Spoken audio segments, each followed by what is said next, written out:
سلامات يا جماعة، إن شاء الله تكون أموركم منيحة. اليوم حلقة تاريخية لأنه رح ننظف كمانجتي، وهي تاريخية لأنه اللي بيعرفوني بيعرفوا إنه أنا كتير قليل ما نظف كمانجتي، دائما وسخة، ولكن الموضوع كتير مهم وحأحكي لكم بعدين ليش. بهالحلقة رح أحكي لكم شلون تنظفوا الكمانجة بشكل منيح، تنظفوا الأوتار وشلون تنظفوا كمان القوس. معكم إياس سليماني بحلقة جديدة من مايسترو.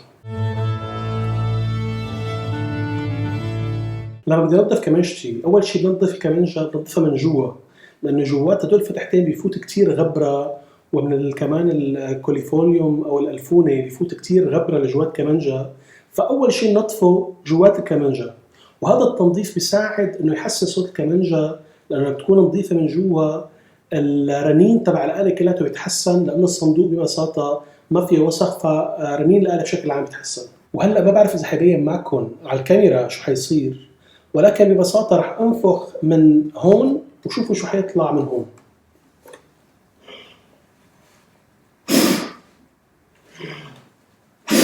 وهلا رح أنفخ من الطرف الثاني، وكمان ممكن يطلع وسخ وغبرة الألفونة تحديدا.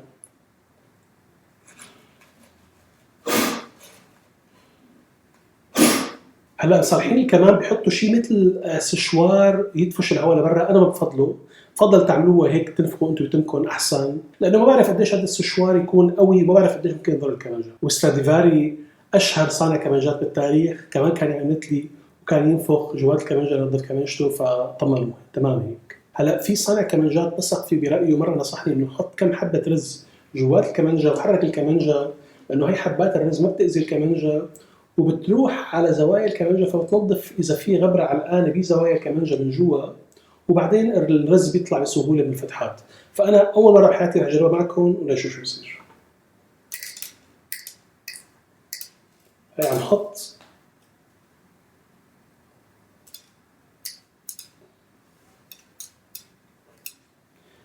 هي حطيت كم حبة رز، وقبل ما حدا يعمل النكتة قبلي رز طويل ولا قصير ما بتفرق. فهلا عم حرك الكمانجة هيك، محرك الكمانجة، محرك الرز اللي جوات الكمانجة. يمكن عم تسمعوا انتوا هيك في اصوات خشخش من الرز. وبالاخير بتطلعوها بهالبساطه، بتعملوا هيك وبيكونوا طلعوا كل الرزات لما عم تسمعوا صوت رز جوات الكمانجة. الخطوه الثانيه هو تنظيف الفارنش او خشب الكمانجة. هون قبل ما نبلش اي شيء بنصحكم نصيحتين كتير مهمين. اول نصيحه، انا شفت كتير فيديوهات قبل ما اعمل هذا الفيديو لكم، شفت فيديوهات ناس تانية شلون بتشتغل وشلون بتعمل، لقيت فيديوهات كتير فيها جريمه، انه بيحطوا نقطه من صابون التنظيف، بيحطوا نقطه من سائل التنظيف على القماش وينظفوا الكمانجه. اكيد ما تعملوا هي العمليه، يعني اكيد يمكن هي بتزبط على الكمانجات الرخيصه او الكمانجات الصينيه، ولكن اذا بدكم كمانجه منيحه اكيد ما تحطوا صابون جلي تنظفوا فيه الكمانجه، ولو نقطه ولا شو ما كان اكيد ما تحطوا. والنقطه الثانيه كمان اللي شفتها بفيديوهات وجابت لي الجلطه، في ناس تستعمل الماده اللي بينظفوا فيها الموبيليا والمفروشات الخشبيه، بيحطوا من هي الماده لينظفوا الكمانجه. اكيد ما تستعملوها، لانه هي المواد بيكون فيها نسبه من الكحول، وهذا الكحول بيأذي الفارنش، بيأذي الكمانجه بعدين. فشغلتين بعدوا عنهم، ولو شفتوهم بفيديوهات اوعوا تستعملوهم. منظف الجلي انه تحطوا منه نقطه على القماشه وتنظفوا، اكيد لا. والنقطه الثانيه مواد تنظيف وتلميع المفروشات الخشبيه، اكيد ما تستعملوها. اول شيء بنعمله بنجيب قماشه قطنيه، ما كثير موضوع معقد، يعني ممكن يكون كنزه قديمه عندكم اياها، ممكن يكون شايف قماشه قطن، اي قماشه قطنيه، ما بدها كثير الموضوع يكون معقد. وبننظف الكمانجه من الوسخ اللي عليها. هلا هون مثل ما بتعرفوا بهي المنطقه بيكون في من الالفونه، بيكون في هي الغبره اللي لونها ابيض، هي بتكون كثير لزقه وسميكه. يعني اسمعوا هون صوت اصبعتي خفيف، اسمعوا هون، شايفين هون بيكون اوسخ مكان.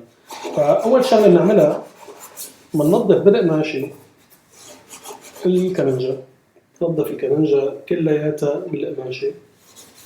هلا القسم الاول من التنظيف بالقماشه الناشفه، نظفنا الكمانجه للالفونيه والغبره وكل شيء. هلا بقطعه قماش ثانيه بنحط نقطه من هذا السائل اللي هو سائل خصوصي لتنظيف الفارنش تبع الكمانجه، ومكتوب عليه بروفيشنال فارنش كلينر، ممكن تلاقوه اونلاين وسعره ماله غالي.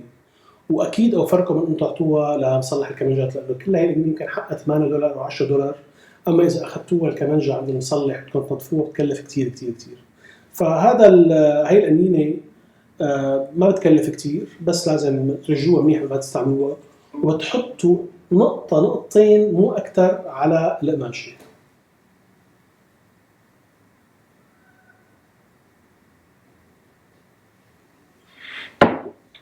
هلا اللي بنعمله بحركه دائريه ننظف الكمنجه، وشوي شوي مو كثير بسرعه، شوي شوي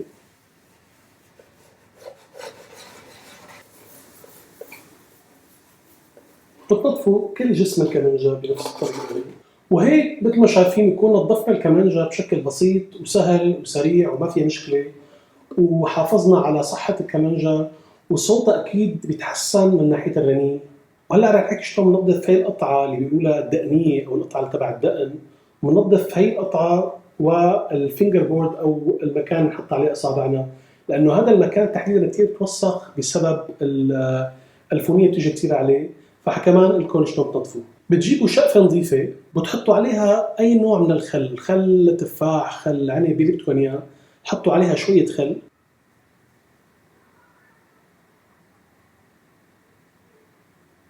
وبنفس الطريقة بالماشي والخل بنحاول ننظف هي المنطقة. طبعا طالع شكلي غريب انه انا منظف الكمنجة هيك، ما في حدا بينظف بهالطريقة، بس عم بعمل هيك مشان ما يكون الكاميرا. بعدين بنظف التيل او اللي بتحمل الاوتار بالخل والقماشة بس. واخيرا بنظف الفينجر بورد او هي القطعة. الرصاصة اللي بعمله فوت القماشة من تحت الاوتار، وبصير باخذها يمين وشمال مع شوية ضغط. وإذا ما نطفت معكم هي القطعة بالخل مثل ما صار معي هلا، لأنه أنا مالي كتير نظيف، بدنا نستعمل شوية كحول ما يكون فيه أي مواد تانية، بس كحول يعني 70% مثل هاد بيكون ممتاز. رح نستعمله تنظيف الأوتار كمان والفينجر بورد أو الأبانوسة. وكتير كتير كتير كتير انتبهوا ما يجي كحول على الكمنجة، لأنه الكحول بينزع فارنش الكمنجة، فكتير انتبهوا على النقطة. وتنظيف الفينجر بورد او الابانوسه كثير مهم، لانه انت لما بتعزف وبتعزف بالمناطق العاليه، اذا مو كثير نظيفه المناسب ممكن تضايق لك حركه اصابعك او الجليساندو او هي الحركات اللي عم بعمل لكم اياها هلا. فتنظيف الابانوسه كثير مهم لما تضايقك بالعزف. وهلا حقلكم شلون بننظف الاوتار. الاوتار كمان بقماشه وكحول. حتشوفوا كثير شغلات وكثير احتمالات، ولكن هي الطريقه هي الاسهل والاسرع وبسيطه جدا. بدك بس قماشه وكحول طبي فيه 70% كحول، ما يكون فيه مواد ثانيه اضافيه، وامورك سهله كثير. ويمكن تنظيف الاوتار هو اكثر شيء بيعمل تغيير كبير بصوت الكمنجه. فبترجع الاوتار بعد التنظيف نوعا ما اجدد وصوتها احلى، استجابتها اسرع ورنينها احلى. بنفس الطريقه بننظف الاوتار هيك، وما بننسى ننظف الاوتار كمان من تحت. فينا نحط الشقفه من تحت الوتر ونمشيها للاخير ونرجع مثل ما عملنا تحت كل وتر. نعمل نفس الطريقه. مثل ما قلت لكم بعد ما تنظفوا الاوتار كثير رح تفرق الاوتار معاكم وصوتها كثير رح يتحسن. وهيك بنكون نظفنا كل الكمنجه. بننظفها جوا بانه ننفخ فيها، وبعدين ممكن نحط كم شقفه رز ونحرك الرزات ونكبهم لبرا. بعدين بننظف البادي تبع الكمنجه بشقفه ناشفه. بعدين بنجيب الشقفه بنحط عليها حصرا سائل تنظيف الالات. واكيد اكيد اكيد ما بنستعمل سائل التنظيف تبع الجلي او ادوات تنظيف وتلميع موبيلي، لانه هي كارثه. بعدين بننظف الدقنيه والتيل والفينجر بورد او الابانوسه بماشي يكون فيها خل. واذا الخل ما كثير ساعدكم بالتنظيف فيكم تحطوا شويه كحول، لانه الابانوس ما بيصير له شيء بالكحول، بس بدكم تنتبهوا انه ما يجي على الكمنجه.